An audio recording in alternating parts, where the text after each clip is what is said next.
Hi guys, welcome back to the channel. My name is Dave, and it's been a pretty rough week in the stock market and a rough period, honestly. If we go back to the beginning of August, we were up about 20% in the S&P 500. We've given up about 12% of that. We now sit at about 8.5% in the S&P 500. So if you take a look at this chart right now, we're going to see several value and dividend-focused ETFs that we have discussed before, such as SCHD, VYM, and DGRO. All of these poor performance and really containing many of the dogs of 2023. Lots and lots of dogs this year, and really just a few big winners. So is it time to give up on these value and dividend ETFs? Should we just be buying these big cap tech stocks? I say no. I'd say hold on, at least for now. And why is that? Well, if that is what you're looking for, please stick around. Whoop.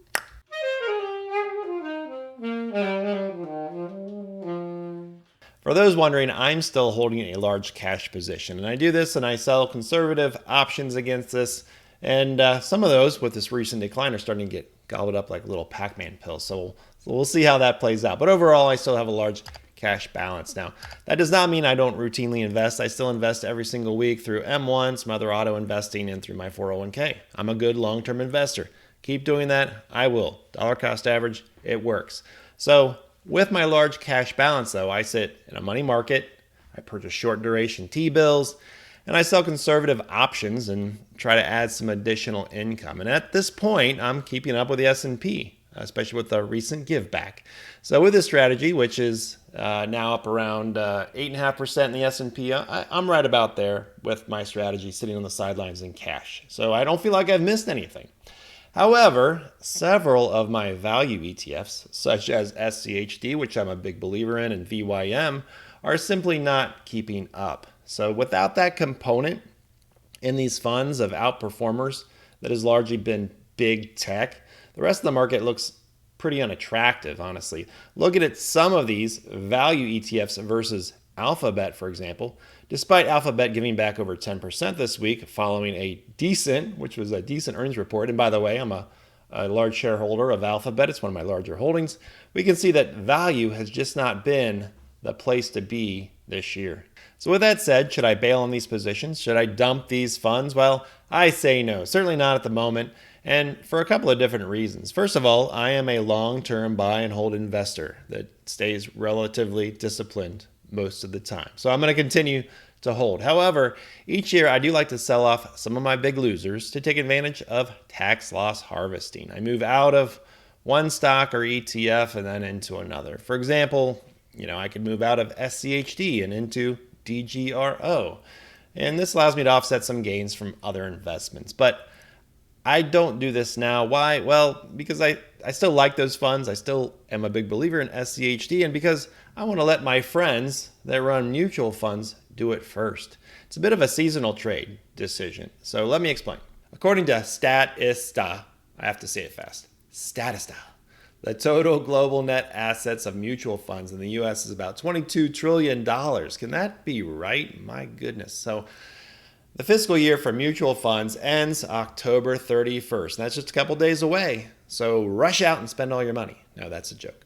Don't do that. Anyway, for those out there that own mutual funds, you might be familiar with this process, right?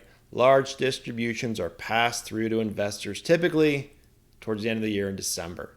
And these distributions are a result of capital gains within the fund, which occur because the fund manager decides to sell a position that realizes a gain. So they're essentially determining your tax liability when they do this. So now if you hold these in an IRA, for example, that's no big deal. But in a taxable account, you will have the tax burden in the year it is received. For example, let's say they sell a bunch of that NVIDIA stock this year that was in the fund. That gain will pass through to you and be your tax liability. Now, in a year like this, where we have lots of losers, and if you look at my account, you're going to see losers like Verizon, Coca-Cola, Bristol-Myers. Those are some of my examples. And then you also have a few big winners, right? In my account, that's Alphabet, Apple, Microsoft.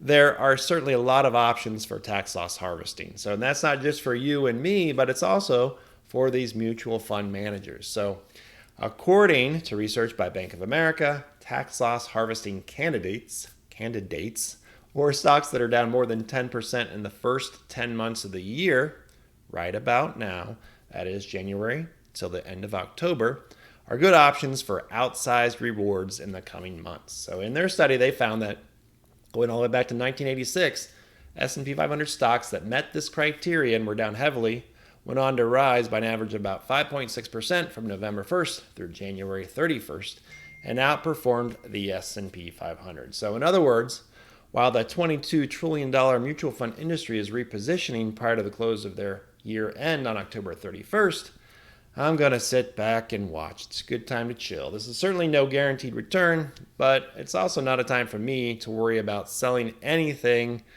despite global market concerns. It is a good time for me to take a deep breath. That's just my opinion.